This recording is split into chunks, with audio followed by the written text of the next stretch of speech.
Alhamdulillahi Rabbil Alamin. Wabihi nasta'inu ala umuri dunya waddin. Wa usalli wa usallim ala safwatil mursalin, Habibina wa syafi'ina Muhammad Abil Qasimil Amin, wa ala alihi wa ashabihi wa man ittaba'a hudahu ila yaumiddin. Amma ba'du. Hadratul mukarramin, segenap para muhibbin, para pecinta ilmu yang dimuliakan Allah Subhanahu wa ta'ala, kembali kita bersyukur kehadirat Allah atas segala nikmat yang telah Allah berikan kepada kita, sehingga alhamdulillah pada malam hari ini kembali kita bisa hadir di dalam kita melanjutkan kembali kajian ilmu kita, yang mudah-mudahan Allah berikan kepada kita ilmu yang barokah. Semoga Allah berikan kepada kita akhir yang husnul khatimah, yang kelak mudah-mudahan Allah masukkan kita ke dalam syurga bighairi hisab, melalui bimbingan dan syafaat baginda Nabi Muhammad sallallahu alaihi wasallam. Amin ya rabbal alamin. Hadirin ma'asyiral muslimin rahimakumullah, sebelum kita mulai kajian kita baca Fatihah. Semoga Allah bukakan hati kita dengan cahaya ilmu dan ma'rifah. Allah titipkan kepada kita ilmu yang barokah, dan mudah-mudahan ini menjadi amaliyah terbaik kita di sisi Allah Subhanahu wa ta'ala. Ala hadhihi niyah. Al-Fatihah. Bismillahirrahmanirrahim.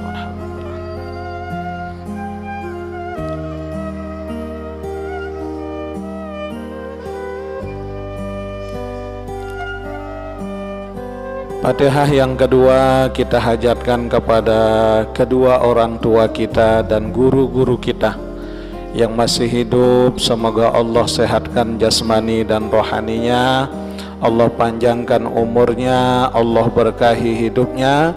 Dan untuk yang sudah meninggal dunia, mudah-mudahan Allah angkat derajatnya, amin. Allah ampuni segala dosanya, dan Allah terima kebaikannya bisirri asraril Fatihah.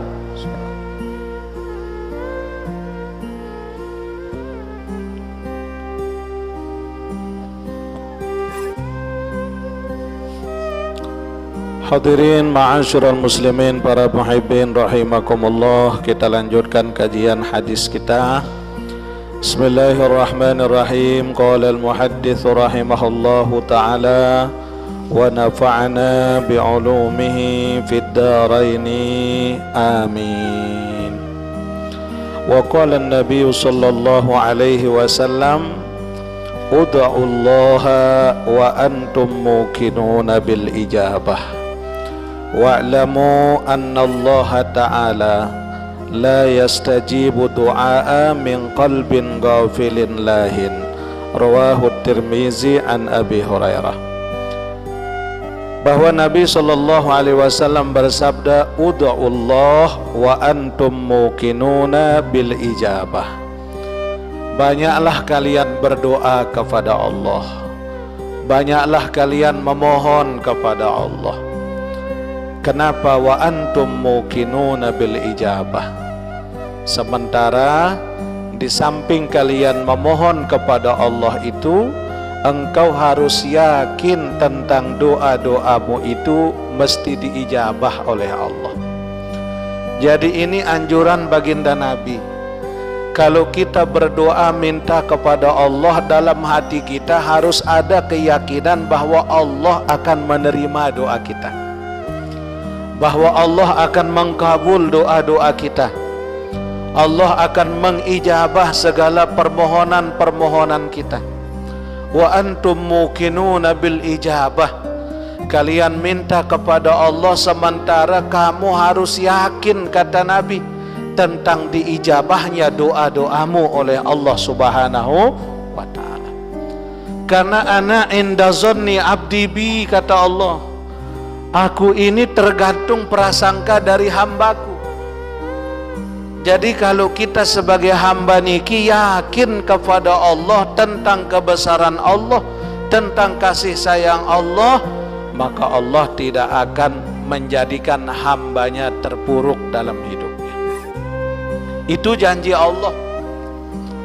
Lagu sami jamaah rahimakumullah, kita ini banyak kita yang ragu tentang apa yang dijanjikan oleh Allah.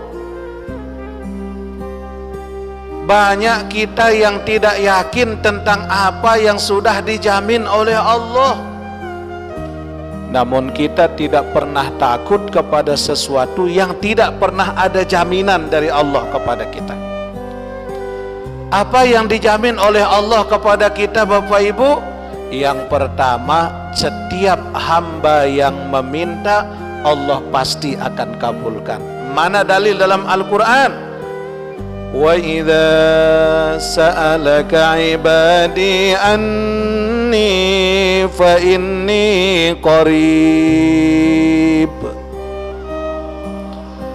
أُجِيبُ دَعْوَةَ الدَّاعِ إِذَا دَعَانِ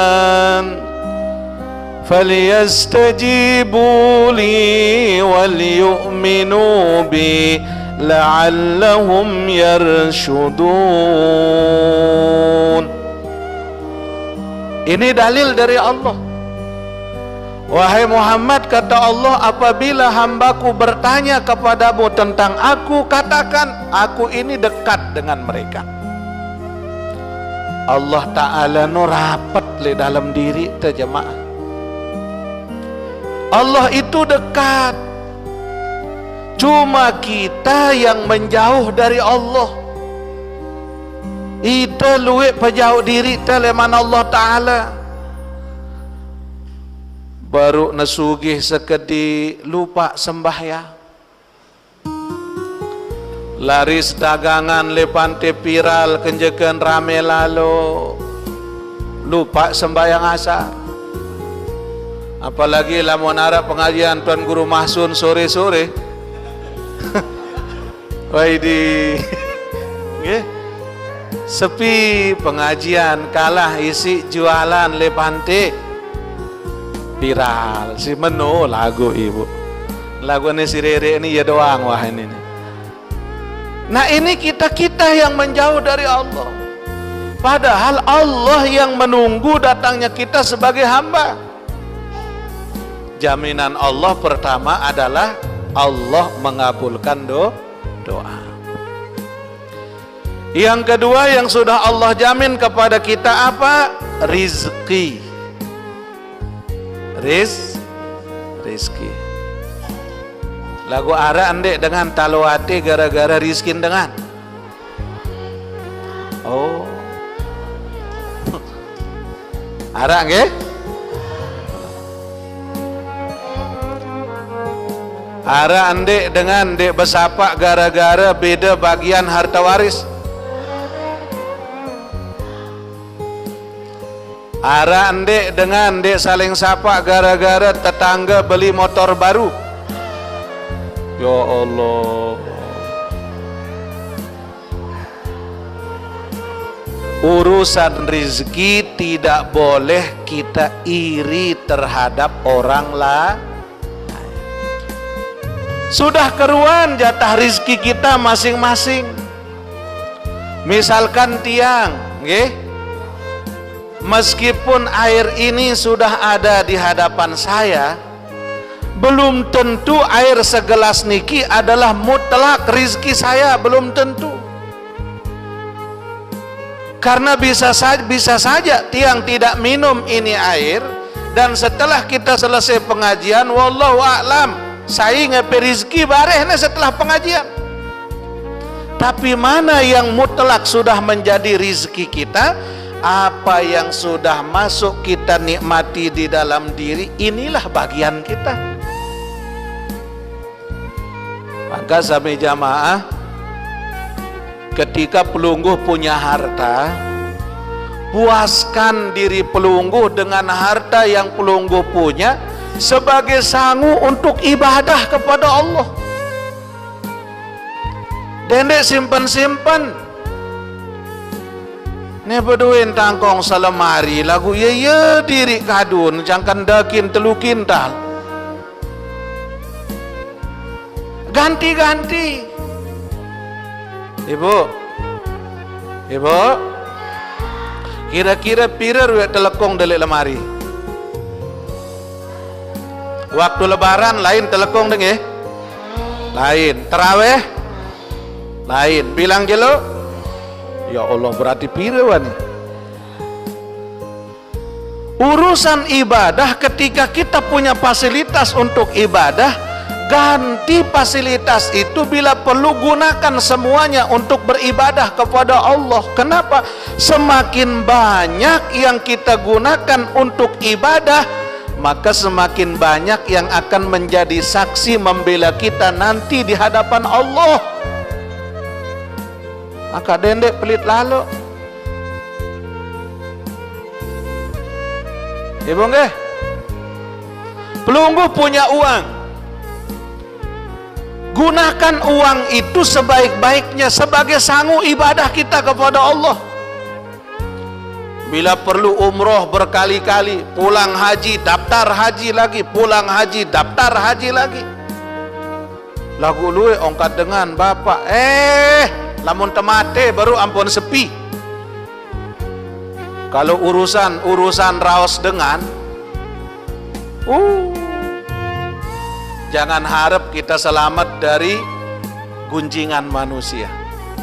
Jamaah, yang menghidupkan siapa? Yang mematikan? Yang mengatur rizki kita? Yang mengatur hidup kita? Yang mengatur takdir kita baik dan buruk? Yang mengatur rizki banyak ataupun sedikit? Yang mengatur nasib kita siapa? Hidup mati kita dalam genggaman siapa? Bahagia kita dari siapa? Sengsara kita dari siapa? Kalau kita sudah yakin semuanya itu Allah yang atur, dekembe pikiran raos dengan alur timan jeng kekowok biwih ngeraos.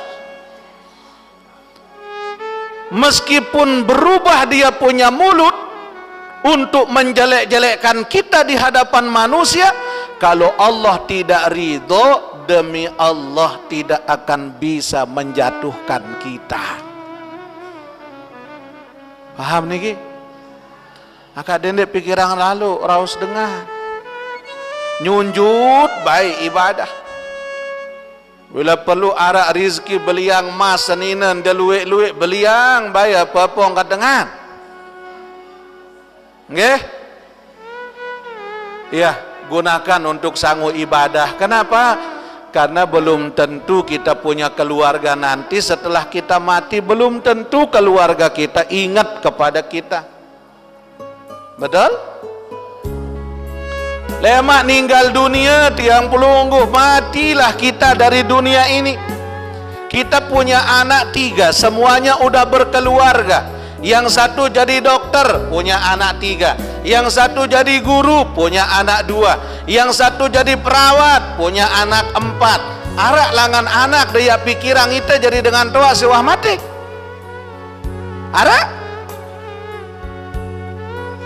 masih hidup saja kita, jarang nak datang jangok ina amak kecuali jelo Idul Fitri. Nauzubillah min. Yang dijamin oleh Allah pada kita di samping diijabahnya doa, yang kedua Allah jamin urusan rizki. Makanya jamaah lamun mele murah rizki ente. Subhanallah wa bihamdihi, subhanallahil azim, astaghfirullahal azim. Ia amalan 100 kali sebelum masuk waktu fajar.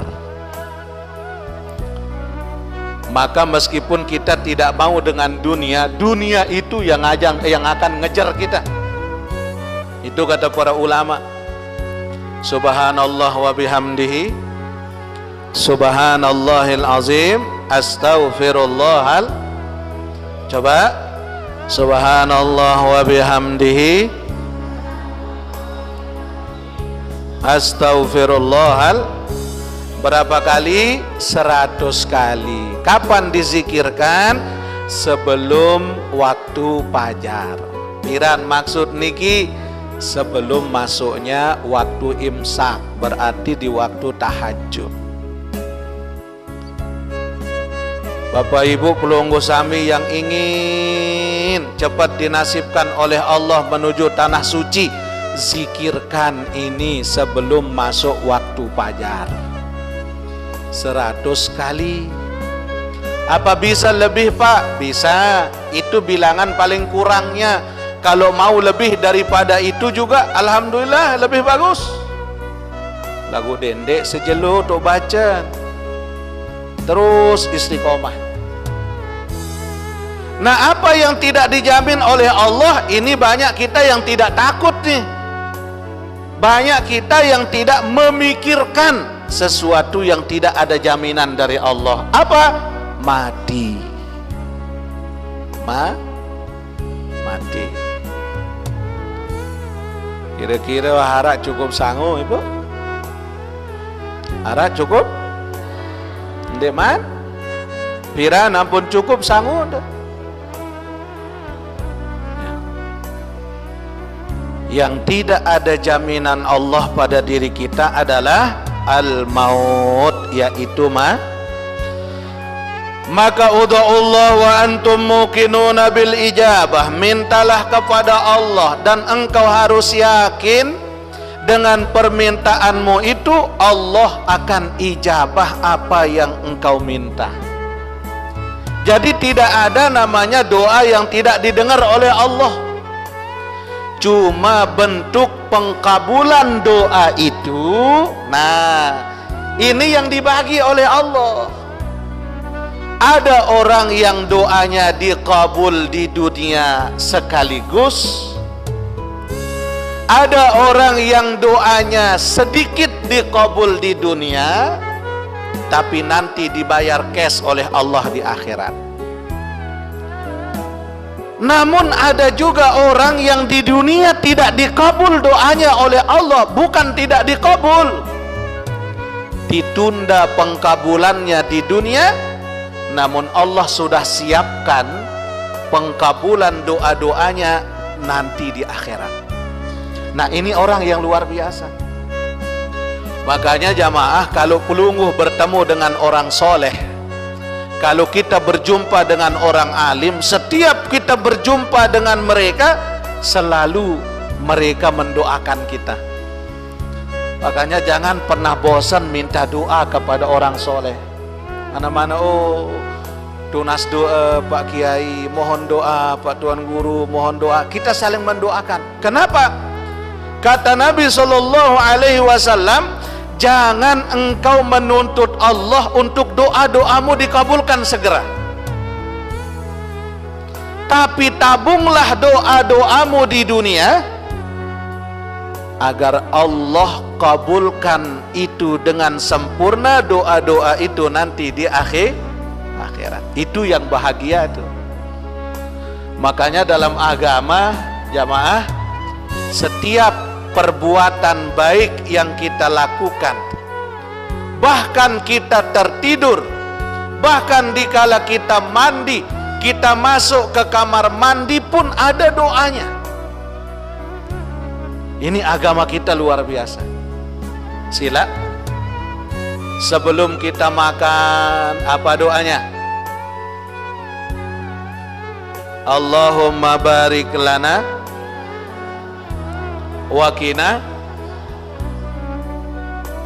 Pernahkah kita berpikir kenapa doa sebelum makan itu ada kata-kata wakina azabannar?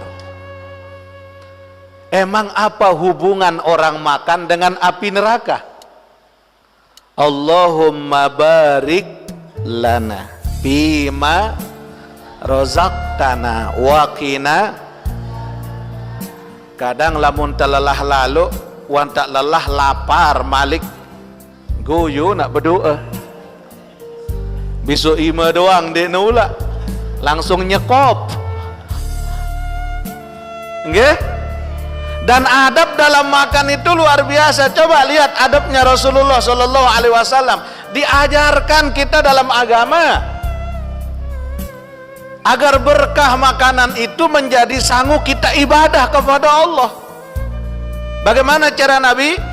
Bismillahirrahmanirrahim. Allahumma barik lana fima razaqtana wa qina.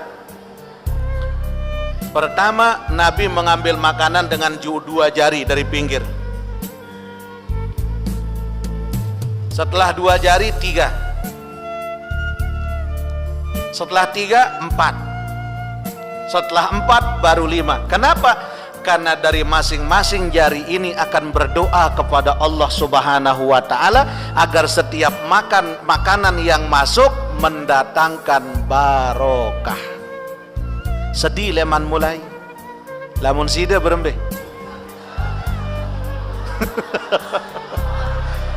Wantanya kop tengah malik. Ya, kalau Rasulullah dari pinggir tuh cara Nabi. Sebelum beliau makan ada garam, tak colet sih ya. Allahumma sholli ala. Sesudah makan garam, Allahumma sholli ala. Apa sih hikmahnya orang menggunakan garam, Bapak Ibu? Minimal orang makan diawali dengan garam, diakhiri dengan garam, itu Allah Subhanahu wa Ta'ala hindarkan mereka dari 70 macam penyakit. Itu hikmahnya, sekedar makan doang luar biasa. Masya Allah. Kalau minum, cara Nabi Muhammad SAW minum, beliau minum bagaimana? Beliau minum dengan 3 tegukan. Telu kali ndeman turun gelas. Bismillah. Alhamdulillah. Bismillah. Alhamdulillah. Bismillah. Alhamdulillah. Baru diturunin. Namun sudah langsung Allah dari makan dan minum banyak sunnah Rasul yang belum kita lakukan. Sekedar doa saja. Apa hubungannya? Ada orang bertanya, Pak, apa hubungannya doa makan itu dengan azab neraka? Kok ada kata-kata waqina azabannar? Allahumma barik lana. Ya Allah, berikan keberkahan bagi kami. Kenapa tidak Allahumma barik li? Padahal yang makan kita. Yang makan kan kita. Lalu kenapa kita katakan Allahumma barik lana? Karena baru dia menjadi satu piring nasi, banyak yang sudah berjasa sehingga tercipta satu piring nasi itu dengan sempurna. Sila. Waktu ndekman mulai talet pade dengar berembe julu. Ndekman mulai ngaruh ngampar julu. Ngampar pira minggu, sebulan. Setelah niki nenggala. Setelah nenggala nawong. Setelah nawong nyemprot. Setelah nyemprot berabo ndekman panen. Setelah pupuk berabo ngome. Setelah ngome berabuk malik. Setelah rabuk semprot lagi. Sampai 3 bulan udah kuning. Apa yang dilakukan? Siok kedit. Coba pikiran nih. Setelah siok kedit panen. Waktu panen berapa orang yang terlibat? 10. Dari 10 orang yang terlibat setelah panen, apa langsung bau jari nasi? Ndeman, apalagi jamur. Bahkan si kelebat nenjemur pare, den tahu merebot ngebang. Setelah kering, heler. Setelah heler, wah bu jari nasi. Belum. Apalagi? Tampi. Udah dibersihin berasnya. Artinya apa? Berapa orang yang terlibat sehingga dia mampu menjadi sepiring nasi yang sempurna, itu mendapatkan keberkahan dari doa yang kita baca. Allahumma barik lana, ya Allah berikan keberkahan bagi kami. Bagi siapa? Bagi orang yang nenggalayon wa nawongon wa nyemproton wa beraboun wa pegabahun, semuanya agar mereka mendapatkan keberkahan. Ya Allah, didoakan bima rozaktana, atas rizki yang telah engkau berikan kepada kami. Mana makanan yang ada ini? Waqina azabannar, dan ya Allah hindarkan kami dari azab api neraka. Agar makanan yang masuk mampu menjadi sangu ibadah kepada. Karena banyak orang yang makan, setelah makan berbuat dosa dan maksiat, na'udzubillah. Setelah makan jadi sangunya berbuat larangan Allah, wal iyazubillah. Oleh sebab itulah doa makan diajarkan oleh Nabi. Ini hebatnya agama kita. Yakin dengan doamu akan dikabul oleh Allah. Wa'lamu, ketahuilah kata Nabi, annallaha ta'ala la yastajibu du'a min qalbin ghafilin lahin. Ketahuilah sesungguhnya Allah subhanahu wa ta'ala la yastajibu du'aun, tidak akan mengijabah doa-doa seorang hamba min qalbin ghafilin, apabila hamba itu berdoa sementara hatinya lalai dari mengingat Allah. Nah, di sini kuncinya doa itu. Mana ciri doa itu diijabah, dikabul oleh Allah? Kita berdoa, hati kita hadir dalam doa. Karena banyak kita berdoa Bapak Ibu, kita berdoa minta kepada Allah sementara hati kita tidak menghadap Allah. Makanya derajat orang-orang yang berilmu dengan ahli ibadah jauh lebih tinggi derajat orang alim meskipun ibadahnya biasa, daripada orang yang ahli ibadah luar biasa tapi ilmu agama tidak ada. Jauh. Kenapa? Karena orang yang berilmu meskipun ibadahnya biasa-biasa saja, dengan ilmunya yang akan menjaga keyakinannya kepada Allah Subhanahu wa ta'ala. Tapi kalau orang yang sekadar ahli ibadah namun tidak punya ilmu agama yang kuat, bisa saja dengan ahli ibadah itu syaitan menggoda ibadahnya, kemudian dengan ibadahnya itu dia merasa bangga, padahal itu adalah cara iblis menggoda imannya. Contoh, pada suatu saat Nabi SAW pernah di Masjid Nabawi. Ketika Rasulullah keluar dari masjid, ada seorang laki-laki yang duduk di depan pintu masjid, di luar pintu masjid. Tapi laki-laki ini tidak mau masuk ke dalam masjid.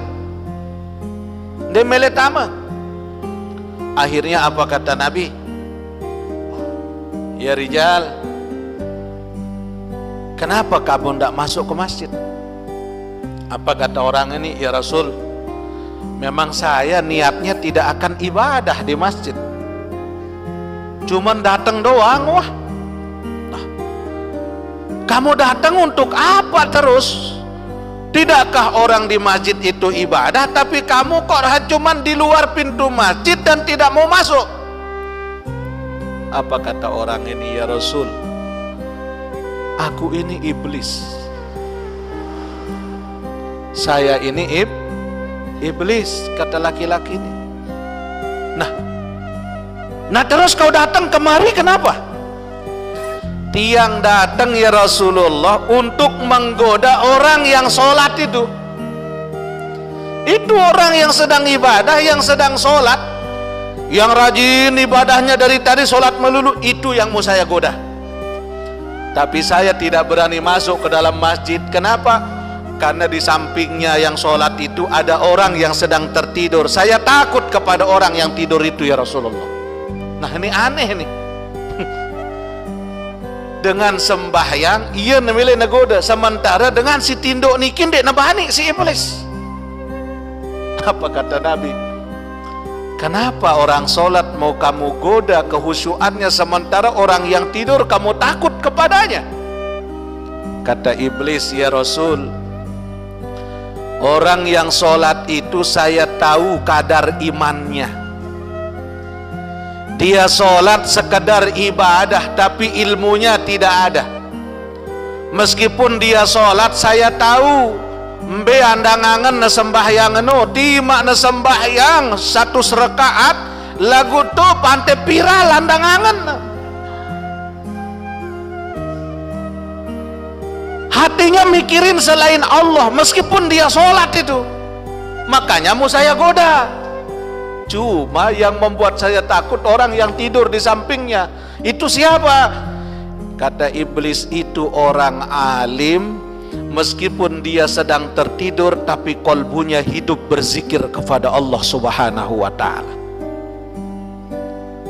Meskipun dia tidur namun hatinya hidup mengingat Allah, hatinya bermakrifat kepada Allah, hatinya vertikal kepada Allah. Itu yang saya takutkan ya Rasulullah.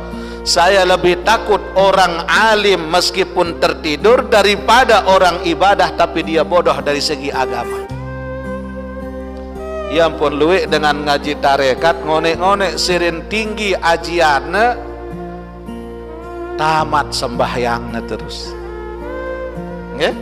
Kan luwek mana? Padahal jawab bang bayin dia tahu. Lagu ini tamat sembahyang. Suruh jawab as-salatu khairum minan naum pun ente jawab dia tahu. Tapi kenapa dia bisa tamat sholatnya? Ini gara-gara mengkaji ilmu, ya, mengkaji sesuatu namun tanpa ilmu syariat yang kuat. Arak dengan mana kan? Bahkan ada istilahnya orang nikah sekarang, ada nikah makrifat. Dia nikah tanpa wali. Yang penting dia mau sama mau.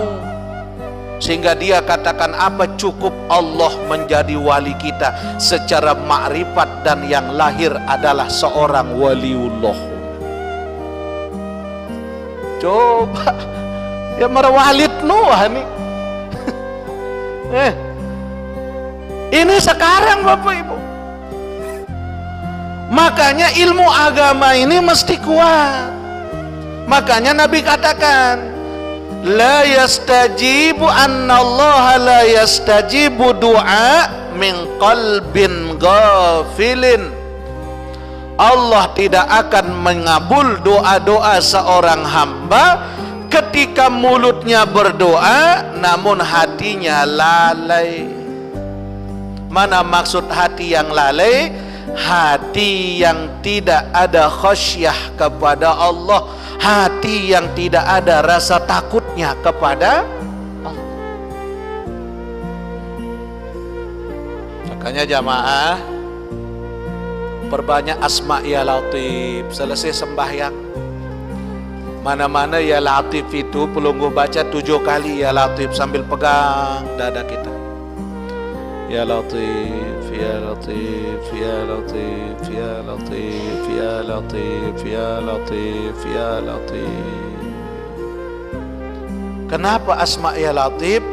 melembutkan hati kita untuk menjadikan hati ini hanya bisa bersandar kepada Allah saja. Ini yang diajarkan kita oleh baginda Nabi Muhammad. Jadi inilah orang-orang yang apabila hatinya terpaut dengan Allah, hatinya terpaut dengan Rasulullah, dalam doanya dia mengharap rahmat Allah, bahkan dia berwasilah melalui Nabi Muhammad Sallallahu Alaihi Wasallam. Makanya kan adab kita sebelum berdoa, adab sebelum berdoa itu hadiahkan dulu wasilah Fatihah kita kepada Rasulullah Sallallahu Alaihi. Kenapa kepada Rasul? Karena melalui sambungan dengan Rasulullah itulah yang akan menyambung kita punya doa sampai kepada Allah. Contoh, Pelungguh mau ngundang wali kota, tapi Pelungguh tidak kenal dengan ajudan, Pelungguh tidak kenal dengan orang dekat wali kota. Dendek harap nak hadir wali kota jok masjid Pelungguh. Kenapa? Karena orang dekatnya tidak kenal. Betul?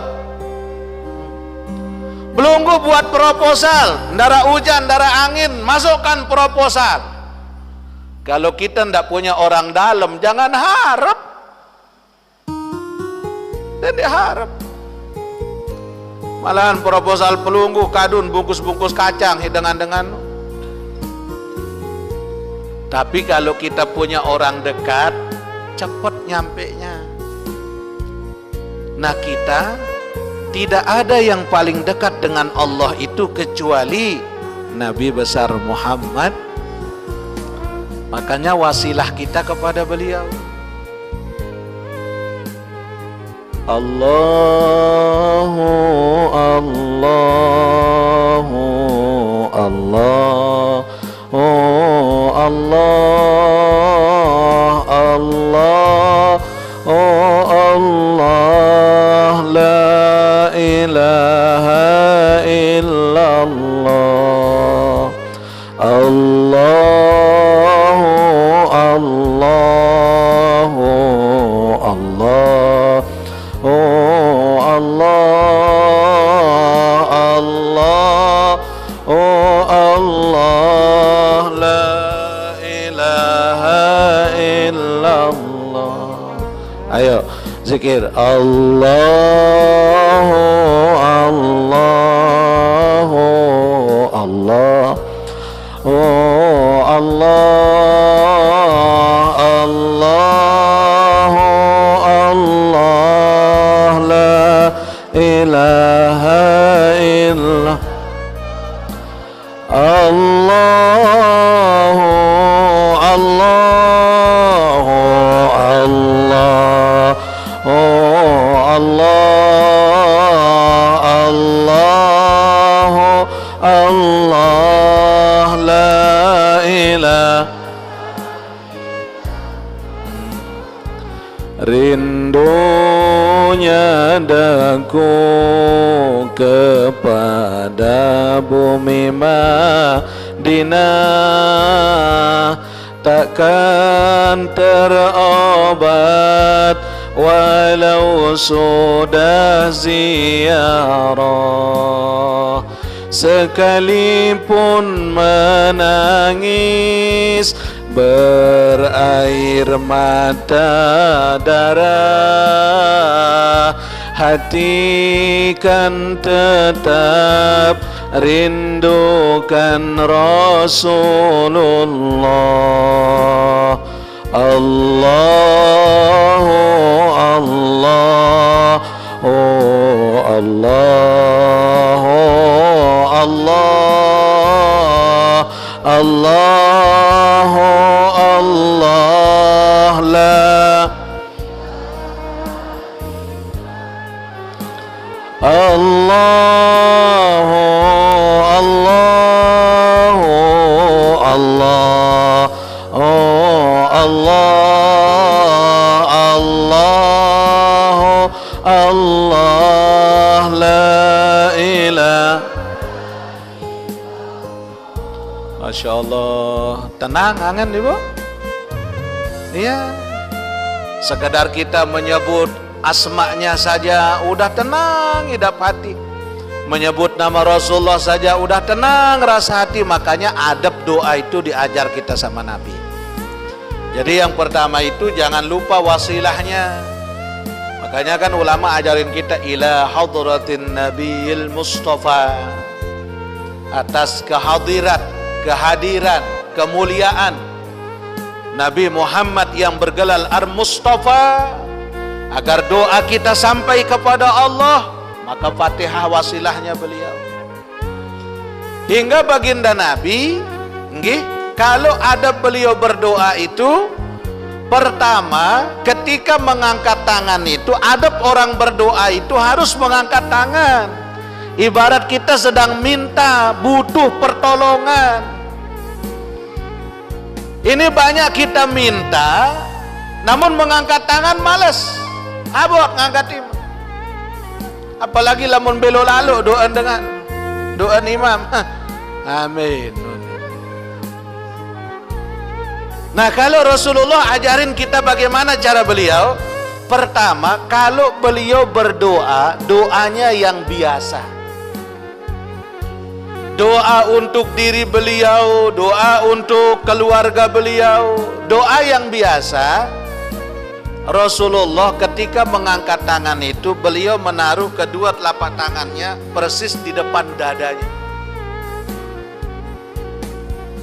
Ketika beliau memohon surga, ketika beliau mendoakan, ya doa yang sejenis yang biasalah. Jadi Rasulullah mengangkat tangannya itu persis di depan dada. Allahumma habib ilayya al-iman waj'alhu fi qulubina. Ya, tentang iman, tentang Islam. Ini di depan dada beliau. Allahumma ya muhawwil al-ahwal hawwil ahwalana ila ahsanil hal. Yang kedua, ketika beliau mendoakan umatnya, berdoa sesuatu yang lebih, beliau mengangkat tangan persis di depan wajahnya, sampai kelihatan ketiaknya Nabi Shallallahu Alaihi Wasallam. Padahal Nabi Muhammad paling dekat dengan Allah, tapi sebegitu adabnya Rasul kepada Allah. Ketika beliau mendoakan umatnya untuk diampuni oleh Allah, mendoakan umatnya diselamatkan oleh Allah, maka Nabi mengangkat kedua tangan persis di depan wajahnya. Jadi kalau kita mau berdoa untuk doa yang lebih besar, kita mau kepada Allah, maka lebih angkat tangan sedikit. Coba lihat para habaib, kalau minta mendoakan kaum muslimin itu tinggi tangannya. Yang ketiga, ketika dalam kondisi peperangan, sebelum berperang untuk melawan orang-orang kafir, orang musyrik, baginda Nabi mengangkat tangannya melebihi di atas kepalanya.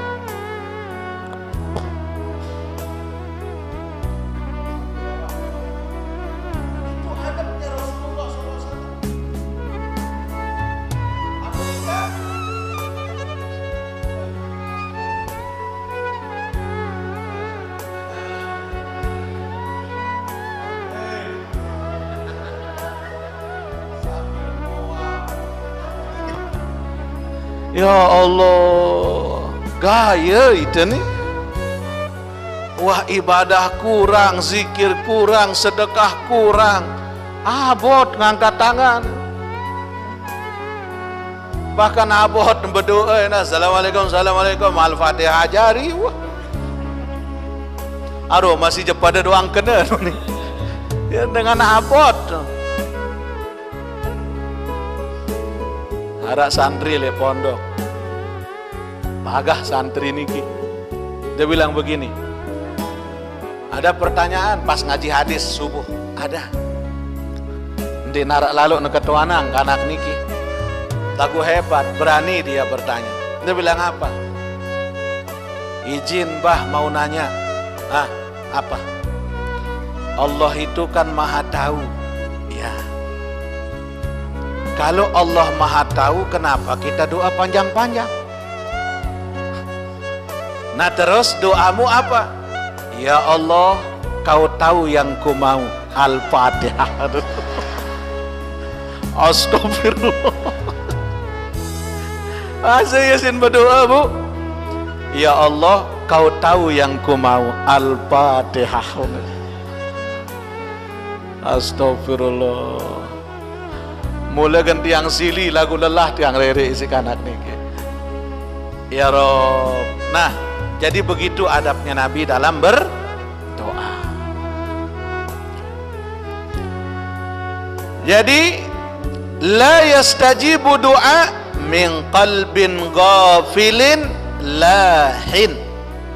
Allah tidak akan mengijabah doa dari hambanya, dari mereka yang memiliki hati yang lalai, lahin, dan hati yang tidak pernah ada terpancar nur tajallinya Allah di dalamnya. Apa maksudnya? Hati yang tidak pernah tersinari dengan cahaya zikir. Jadi orang yang ada dalam hatinya ingatan kepada Allah, meskipun mereka tidak minta, Allah kasih. Allah udah siapkan. Makanya para aulia, para kekasih-kekasih Allah itu, yang penting mereka itu berdoa, tidak menuntut untuk dikabul doanya. Karena apa? Mereka menabung doa.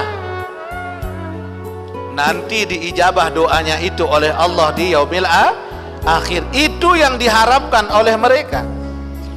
Karena kalau pengkabulan doa di dunia, kalau kita sudah dapat di dunia, di akhirat kita nggak dapat, Bapak Ibu.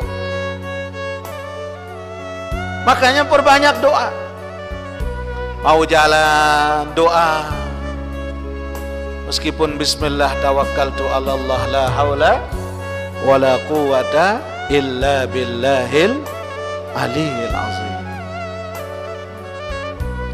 Mau mandi, masuk kamar mandi, Allahumma inni a'udzubika minal khubuthi wal khaba'is. Waktu mulai mandi, dia buka pakaiannya, apa dibaca?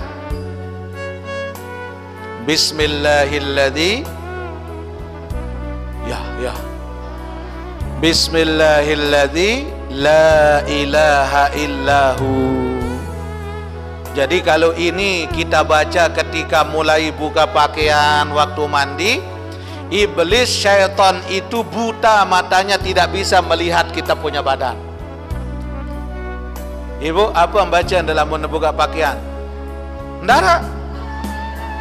Oh, demen setano bebuya. Jadi kalau kita tidak baca apa-apa ketika buka pakaian itu, iblis itu nonton. Pengot apa-apa anu ini. Ditahu oleh iblis. Makanya di situ kita diperintah doa oleh baginda Nabi waktu buka pakaian, Bismillahilladzi la ilaha illahu. Terus mulai kita mandi, nggih? Mulai mandi. Agar yang mandi kita itu apa? Menggugurkan dosa. Bahkan ada dari para ulama, para aulia, bahkan dianjurkan kita, nggih, oleh Abu Ya Maliki, dianjurkan kita kalau mau orang yang sedang dilanda dengan penyakit berat yang udah puluhan tahun nggak sembuh-sembuh. Jadi obatnya itu mandi di tengah malam. Mandi taubat. Sambil kita bersihkan diri kita di tengah malam. Mandi taubat tengah malam, nggih? Untuk mengeluarkan penyakit di tubuh nih. Jadi sebelum kita tahajud, sebelum kita sholat taubat di tengah malam itu, mandi dulu. Pak, kan kita rematik, Pak, dilarang sama dokter. Justru itu mandi di tengah malam itu obat dari Nabi SAW. Di situ mandi taubat. lagu arak doa. Jadi ketika kita mandi itu, waktu mulai bersiram, baca doanya, Allahumma anzilni munzalan mubarakan wa anta khairul munzilin. Iya wah no, apal nggih? Alhamdulillah. Allahumma, coba. Anzilni munzalan mubarakan wa anta khairul munzilin. Allahumma anzilni munzalan mubarakan wa anta khairul munzilin. Coba pelunggu. Nah, iya wah terus. Allahumma anzilni munzalan mubarakan wa anta khairul munzilin. Jadi selesai mandi itu langsung sholat taubat, lanjutkan dengan sholat tahajud. Ada jamaah pernah datang dulu ke pondok. Dia sakit 17 tahun. 17 tahun. Seperti orang kesurupan. Terus sudah begitu, tiap malam kalau sudah maghrib, sudah mulai panas terasa badan, bahkan tidak bisa tidur. Bayangkan selama 17 tahun jamaah. Tapi datang ke dokter, dokter bilang, oh ini sudah tidak ada penyakit. Masa enggak ada penyakit, sementara tiap malam terasa sakit. Akhirnya datang dia ke pondok. Pan guru, abah tunas niki. Oh nggih. Yakin pelungguh sama Allah? Yakin. Oh nggih. Niki pelungguh mandi tengah malam. Apa dia bilang? Kan dokter larang tiang mandi. Kalau pelungguh yakin sama Allah, insya Allah itu sebagai obat. Yang kasih amalannya, ini doanya. Niatkan mandi itu mandi taubat kepada Allah. Maka tidak hanya penyakit yang keluar, dosa-dosa kita pun juga dibersihkan oleh Allah bersamaan dengan turunnya air dari badan. Makanya betul, setelah dia terapi sebulan dengan mandi tengah malam niki, mandi taubat, langsung dia sholat taubat. Tidak lama datang dia bersama suami. Alhamdulillah bah, makin mau tiang tetap ngaji. Alhamdulillah bah, selapuk terjauhan tuh. Oke? Manuk terjauhan, kenyiur terjauhan, dalam mangan ke kadileman piran. Ternyata betul. Sampai hari ini sehat. Jadi itu bukan dari kita, tapi dari Allah Subhanahu. Jadi dia yang terapi dirinya sendiri, dia yang doakan dirinya sendiri, dia yang mandiin dirinya sendiri, dia yang bersihkan dirinya, bersihkan dosanya karena keikhlasan kepada Allah. Jadi ia doa dan lupa. Allahumma anzilni munzalan mubarakan wa anta khairul munzilin. Harap jemaah muni. Oh, enggih Pak Tuan Guru tak amalang lagu tulisan itu juluk ni. Makasih hebat jemaah tepadak melin tertulisan endah. Ya Allah, enggih. Apa maknanya? Allahumma, ya Allah, aku mohon kepadamu, anzilni, turunkan bagiku, munzalan mubarakan, yaitu keberkahan, sebaik-baik keberkahan yang engkau turunkan ya Allah, wa anta, dan sesungguhnya engkau khairul munzilin, sebaik-baik yang menurunkan keberkahan. Keberkahan dosa-dosa dihapus oleh Allah. Amin ya rabbal. Coba bareng-bareng, Allahumma anzilni munzalan mubarakan wa anta khairul munzilin. Allahumma anzilni munzalan mubarakan wa anta khairul munzilin. Sekali lagi, Allahumma anzilni munzalan mubarakan wa anta khairul munzilin.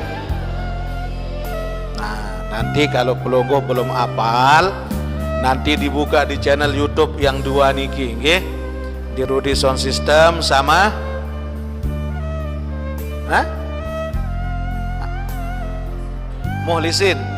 Mukhlisin Official. Jadi yang dua niki nanti pelungguh buka di situ.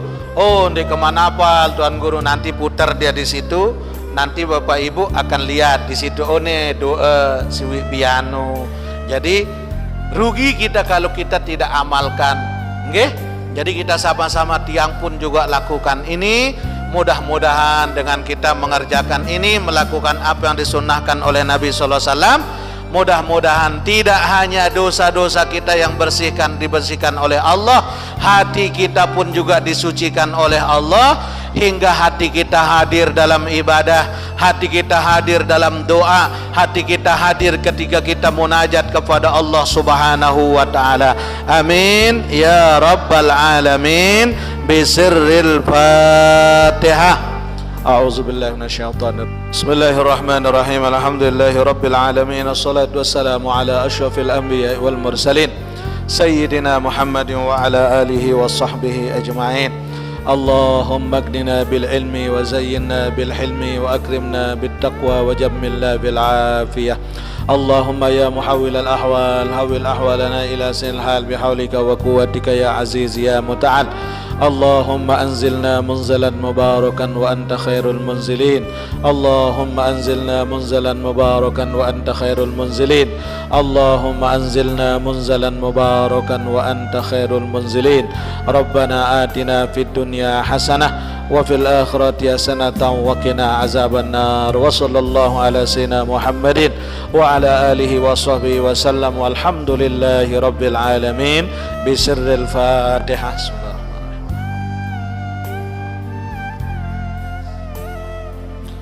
Kurang lebihnya mohon dimaafkan. Wallahul muwaffiq wal hadi ila sabil rasyad. Assalamualaikum warahmatullahi wabarakatuh.